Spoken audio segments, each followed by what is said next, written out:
Now, for this edition of Hello, Mr. President, we'll be looking at our environment and the importance of preserving our environment. Our friends over at Eco-Conscious Citizen are joining us to talk to us about what's happening at parks and gardens. I have been joined by Samari, Samson, Eliasu, who is the Deputy Coordinator of Eco-Conscious Citizens, as well as Awula Serwah Asante.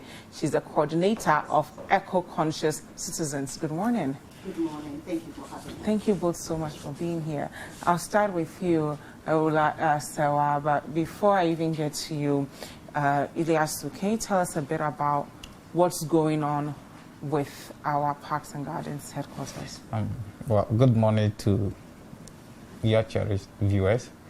And I think when you look at Parks and Gardens, we were there here and there. We started last year where we learned they were going to rezone, and over 140 trees and 5,000 species of plants were felled to pave way for the construction of an office complex, which is quite devastating to have such a thing at that particular place, a place which was reserved for parks, purposely for parks and gardens, for us to rezone it for construction of buildings, which is unacceptable, which we should not all sit aloof to watch people to do such a thing.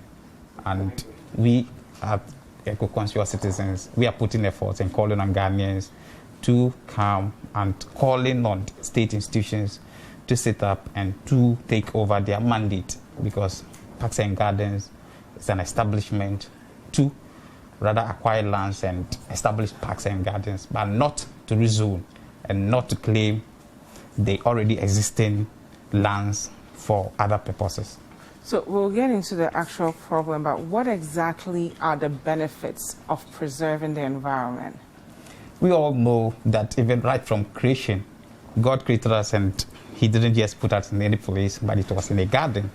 So we know that it is very necessary and important. And as a result of punishment from the Bible, we are taken out of the Garden of Eden. So meaning, when we are to clear our environment, we are rather punishing ourselves and future generations. For instance, we have plants that purifies our air for us to breathe. We have the trees and other things that are there protecting, and they are serving as windbreaks. We also get these herbal medicines and other medicines from these trees and plants all over us. And it also serves as a place where you can go walk and refresh your minds and memories. And it is something that would rather help us to be able to have healthy people living in a society. For instance, some of these things, mental health and other things, are associated to things of that nature.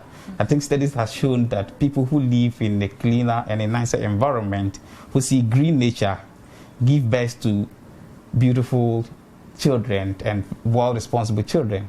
So for instance, so that is why it is sometimes encouraged that pregnant women should rather go close to green environment and green nature for them to be able to give birth to well-stabilized and intelligent children. So these are some of the benefits that we as human beings and as society, we derive from parks and gardens. We also have, for instance, after work, you may be exhausted, you go home, at least you can go there, have a walk between the trees, and then you listen to the sounds and cries of the birds alone. It's something that is mind refreshing. Okay, so let me come to you now. How does it benefit us as a society to preserve our environment, especially now that we're dealing with coronavirus? Well, we know that in order to fight any disease, not just coronavirus, any disease, we need a strong immune system. Now, as Samari has just said, trees purify the air. There's a relationship between trees and human beings. They are vital to our survival. They produce the oxygen, and we give them the carbon dioxide we breathe out. So if you go on felling all our trees like we are doing and increasing the concrete jungle, the air we are breathing is not going to be very pure. And therefore, our immune system is not going to be as strong as it needs to be. And therefore, we find it more difficult to fight diseases, including the coronavirus. So now more than ever, we should not be felling trees. We should rather be doing what we are supposed to be doing. And if I may add, Parks and Gardens was set up for a number of purposes. One of them was for Parks and Gardens to acquire lands, to set up parks, not to build offices. It's not a real estate company. It is supposed to be educating the public on the importance of trees and parks to our survival. Now, in most civilized countries, every little settlement you see, there's a park. So Cantonment should have a park, Laboni should have a park, La should have a park. But we won't see that happening. And what is really sad is that the existing parks we have already been built on. And instead of Parks and Gardens acquiring public lands for Parks and Gardens, they are rather trying to build on existing land, which is just totally unacceptable. So as a people, how do we all get on board to raise awareness? Because I must say we received lots and lots of emails complaining about this same issue with Parks and Gardens. That's why we've even brought you here today to help all of our viewers understand the importance of preserving that land. And thank you so much. And if I might add, our first president had a lot of foresight. So he acquired land for Parks and Gardens. And he saw the importance of it and therefore made Parks and Gardens a ministry under a cabinet minister called Okansi. So you can see how important he felt Parks and Gardens were. That's why it was headed by a cabinet minister who was the direct ear. Now, over the years, Parks and Gardens has been downgraded, and now it's a department under the Ministry of Local Government. So we all need to understand that we have a constitutional duty under the current constitution to protect and safeguard the environment. So to protect and safeguard the environment, we cannot stand idly by when the little green area we have is going to be built on. And what is worrying is that the intention is to rezone the area. Currently, it's green civic. We all know what green is. We know what civic is. It wants it to be rezoned to exclusively civic, which means that there'll be no need to even have one tree there. And we need to resist the difference to us, people who don't know the difference between green civic and exclusively civic, and the importance of not having an exclusive civic place. Yes. When you say green, in fact, it was initially supposed to be green. But the only reason why they put the civic there is that, as you know, Parks and Gardens has an administrative office where the director and others are. So that's where the civic side came in. So when you say green, it's supposed to be just plants, because that's nature, why it was acquired everything. from the people of La. It was acquired, as Mr. Samari said, that the environment is very important, a green environment for relaxation apart from everything else. And we all know that a healthy mind is a healthy body. So there's a correlation. Now civic was added so that you could have the office building there. Now when you want to make it exclusively civic, it means that you want to throw away the green part and just have buildings there. And this is wrong, this is worrying, and we're calling on all civic-minded Ghanaians to take up their constitutional duties and challenge this. And we all know that His Excellency the President has asked us to not be spectators, but to be active citizens. So as active citizens, we cannot sit idly by, especially as we know that currently Ghana has lost over 70% of its forest cover. We can see floods coming because there are no trees to yes, exactly. And we can also see that there's concrete jungle everywhere. Go around Morning Star, there's, I think, what they call is it a cantonment city? It's just concrete. And what we are trying to say is that the assemblies should make it a law that if you want a building permit, you must plant a few trees on the compound and in front.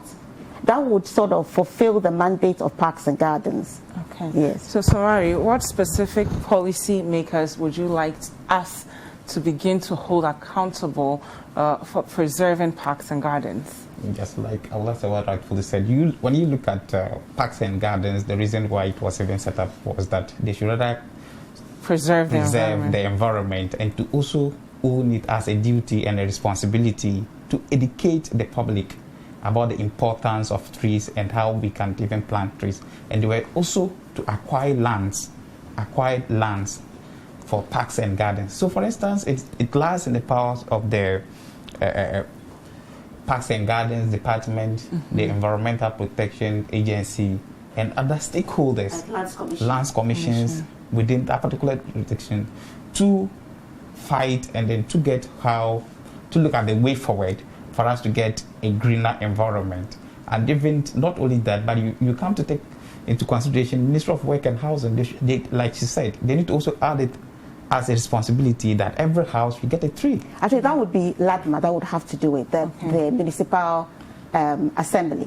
But we all know that Parks and Gardens is located at Cantonment. Cantonment comes under Ladadekotopon Municipal Assembly. So all municipal assemblies in Accra, Kumasi, wherever, when you are granting building permits, you need to put it as a condition. And that's the assembly that does that because of decentralization. So all assemblies should make it a condition that before you get your building permit, you must plant trees. If you're unable to do that, they should get Parks and Gardens to come and do it for you and bill you.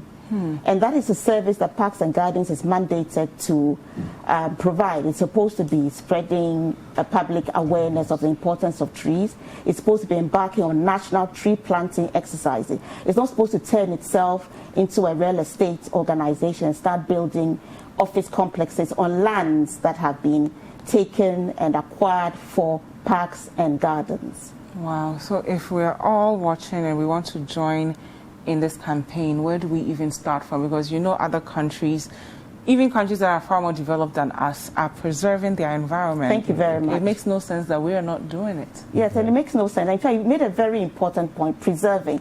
Another thing Parks and Gardens is supposed to do, they're supposed to take care of endangered plant species. They're supposed to work with the botany department, and they are supposed to follow the Green Global Agenda. So anybody who wants to join, you're welcome to contact Ecoconscious Citizens, ecoconsciouscitizens@gmail.com, ecoconsciouscitizens@gmail.com. And even without us, you need to make your voice heard. We're in a democracy. We've been told to be active citizens. You need to register your displeasure at Parks and Gardens Department being used to build an office complex.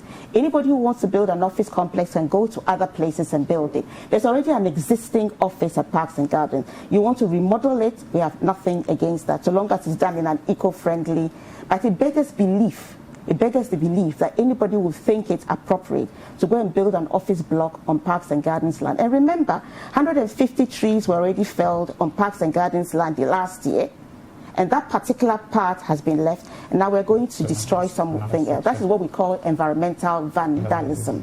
And isn't all this captured in the SDG goals as well? It is. It is, obviously, it is.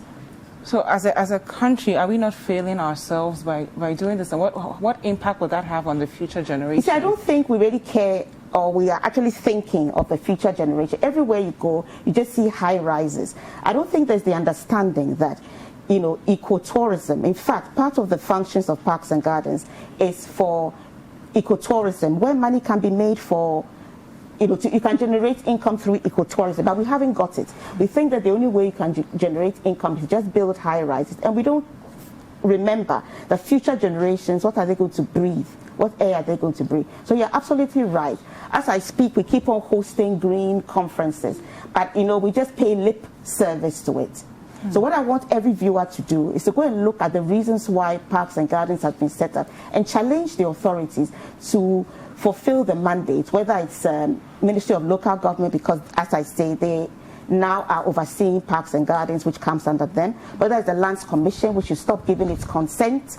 Lands Commission, if you're listening, stop giving your consent for lands that are meant for parks to be built on. And I challenge anybody to tell me the number of parks we have in Accra right now, which have not been built on. And it's not just an Accra problem. Across it's everywhere. country. It's Kumasi. It's Even everywhere. if you take a look at the Kawukudi Park, now they are putting an office complex there. Yes, Kawukudi Park just here. One of the most popular parks. So what is this fascination with offices? What is this fascination?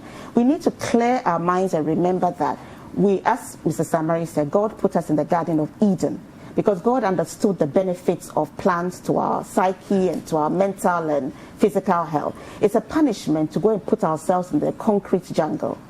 So for today, I'm challenging every Ghanaian to take up his or her constitutional duties seriously and to challenge the authorities, whether it's local government, whether it's Ladadekotopon Municipal Assembly, whether it's Lands Commission. We don't want a concrete jungle in Ghana. We're in the tropics, and even in colder climates, they see the value of parks. you would know that in other countries, even in Kenya, you have so many parks. So why are we in the tropics doing what we are doing? Thank you so much, and we'll be following up with them. And as I'm listening to you, I mean, I'm sure Wangari Maathai is clapping for both of you for the work that you're doing, and we will all do well to educate ourselves and hold our policymakers accountable to save our environment, if not for us, for the future generation.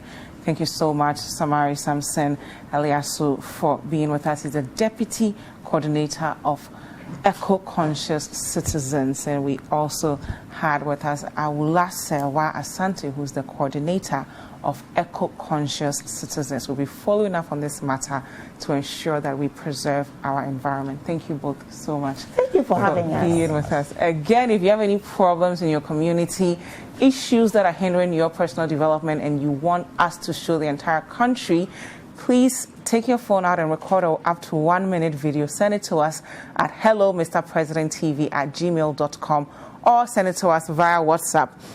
WhatsApp line is 0550-585832, and we will do well to show it every Wednesday at 9:30 on Breakfast Daily. We received more messages, so we'll take a look at the message and then continue the conversation. Mr. President, you promised Wasa Amenfi West constituency would benefit from the one district, one factory policy. Till date, no progress has been made. We in that constituency are suffering from unemployment. We don't have any work to do because there is no support coming from anywhere. Are we not citizens of this country? Please, I want to know what is going on. Thank you. So there are so many issues in this one message that we've received. Issues of unemployment, issues of one district, one factory that was supposed to help the youth finally get jobs and a future that they cannot even imagine because they have not seen any of these factories being built. We have on the line Moses Kwabena Boakye. He's the administrator for Amenfifarms GH Limited, which falls under the one district, one factory. He'll help us understand exactly what's going on in this community. Good morning, Mr. Boakye. Yeah, good morning. Thank you so much for being with us. Thank you for having me. Can you please tell us a bit about exactly what this one district, one factory project is and the solutions we're supposed to provide the people in this community? Yes, once again for having me. The point of correction is Amenfi East. I'm speaking from Amenfi East District. Okay. Under the one district, one factory. Thank you. Not Amenfi West, Amenfi East. Okay. Which is basically what Ecoconscious to be the head office. Okay. Thank you for that correction. Okay. Basically, like the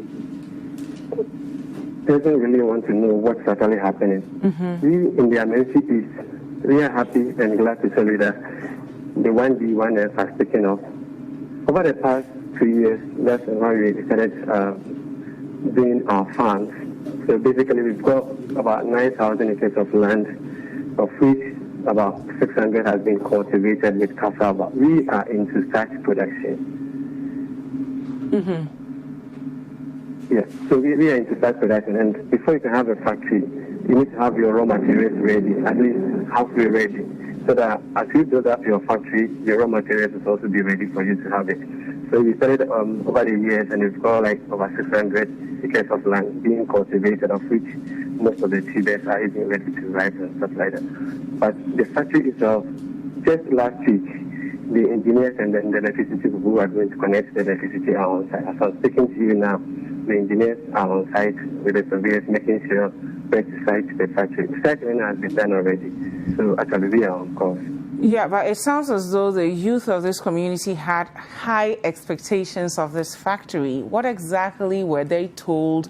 Were they aware of the timeline? Yes, basically everybody who is a concerned citizen of Ghana would like to see one district, one factory flourishing. But unfortunately, it hasn't been easy. Looking at the process, you need to go through a lot. And once they've heard our own, another is doing this, for that matter, everybody is expecting something huge. And it's true, the government has really done well. And we are on course, like I said, most of the youth in town or the environment are looking for a job to do. And for now, it's not employed that much, but currently our staff strength is around 120. workers which are always on farm, Monday to Friday, working on the farm. And as we start the factory very soon, of which maybe this week or next week we are starting the construction, basically a lot of handiwork is going to be come on board.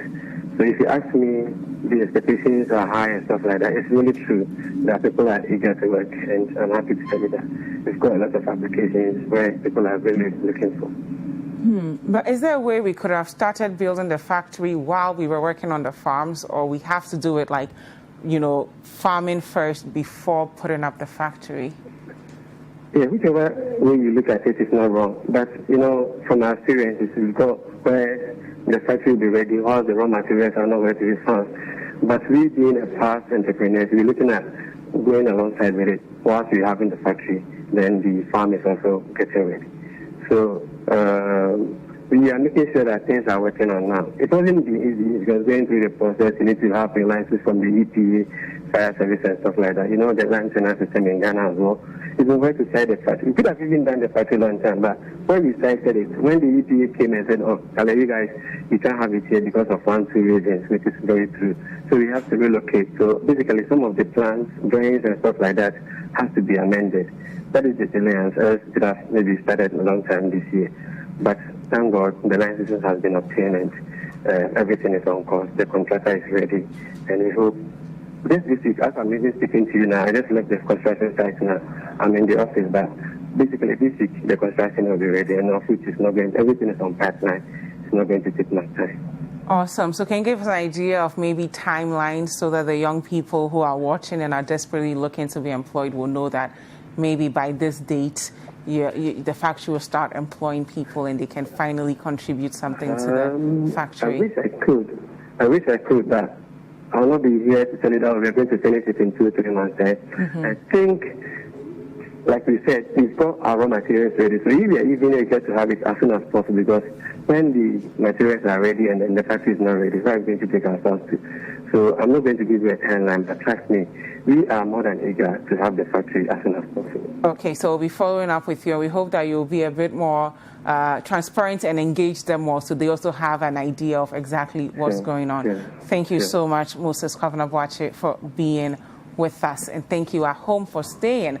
And Anato4 will join me shortly, but again, if you have any problems in your community and you want to draw the attention to the president to it, just take out your phone and record an up to 1-minute video. Tell us exactly what's going on in your community and send that message to hello Mr. President TV @gmail.com. You can also WhatsApp us at 0550-585832. I was so relieved that the Eco-Citizens joined us to talk about our environment. It's really important what we are leaving behind for the next generation. I mean, you drive around the children's park and you want to cry. I remember those days growing up as a kid, we actually used to stay in traffic 3 hours. Mommy would complain that, let's turn around and go back home. And we'll cry in the car that we still want to go to the children's park. And now you drive past it and there's nothing. You're so heartbroken. Sad. It's really sad. It's really sad. Hi there. We hope you enjoyed the show. Make sure to subscribe, like, comment, and share with your friends. This is Breakfast Daily on City TV. Join the Breakfast Daily team Monday through Fridays from 7:30 a.m. to 10. Join us for breakfast daily, only on City TV.